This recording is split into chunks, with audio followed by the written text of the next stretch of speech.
সত্য, ক্ষমতা আর জনগণের ইচ্ছা এই তিনটের মধ্যে যখন লড়াইটা বাধে তখন যে গল্প তৈরি হয় সেটা কিন্তু ভীষণ পরিচিত। চলুন আজ তেমনই এক কাল্পনিক রাজনৈতিক নাটকের ভেতর ঢুকে দেখা যাক, যা হয়তো আমাদের বাস্তবের চেয়েও বেশি সত্যি। গল্পটা একটা দেশকে নিয়ে, নাম তার ধরুন ভরতপুর। এমন একটা জায়গা যেখানে আকাশটা যেন সবসময় কালো মেঘে ঢাকা, বাতাসে ষড়যন্ত্রের একটা ভারী গন্ধ। কিন্তু জানেন, এমনটা কিন্তু সবসময় ছিল না। একসময় এই দেশেই ভোট মানে ছিল মানুষের কাছে একটা উৎসব, একটা আস্থার জায়গা। কিন্তু সেই দিনগুলো, ওগুলো এখন অতীত। এখনকার ভোট, সে তো শুধুই একটা সংখ্যার খেলা। বিশ্বাস, আদর্শ, এসবের দাম এখন আর কেউ দেয় না। আর এই খেলার মাঠে প্লেয়ার তো দুজন।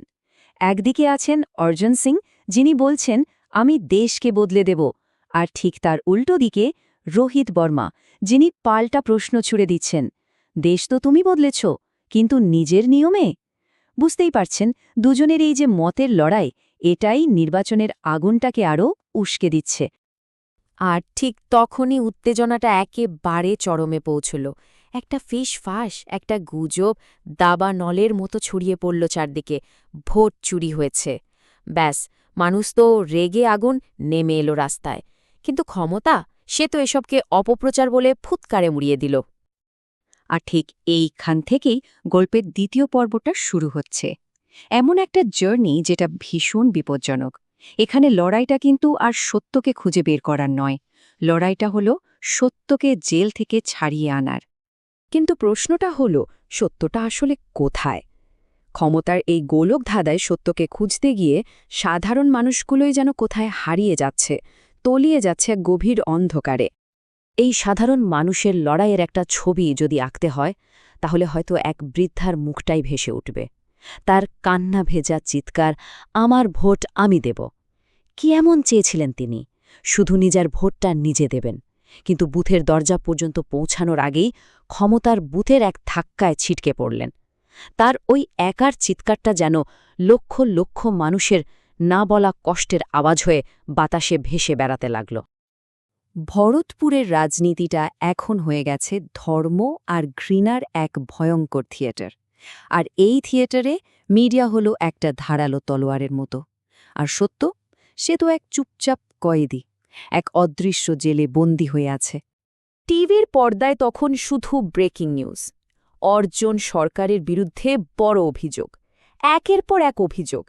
এই যে একটা দমবন্ধ করা পরিস্থিতি, ঠিক তখনই রোহিত বর্মা যেন ওই অত্যাচারিত মানুষগুলোর গলার আওয়াজ হয়ে উঠলেন।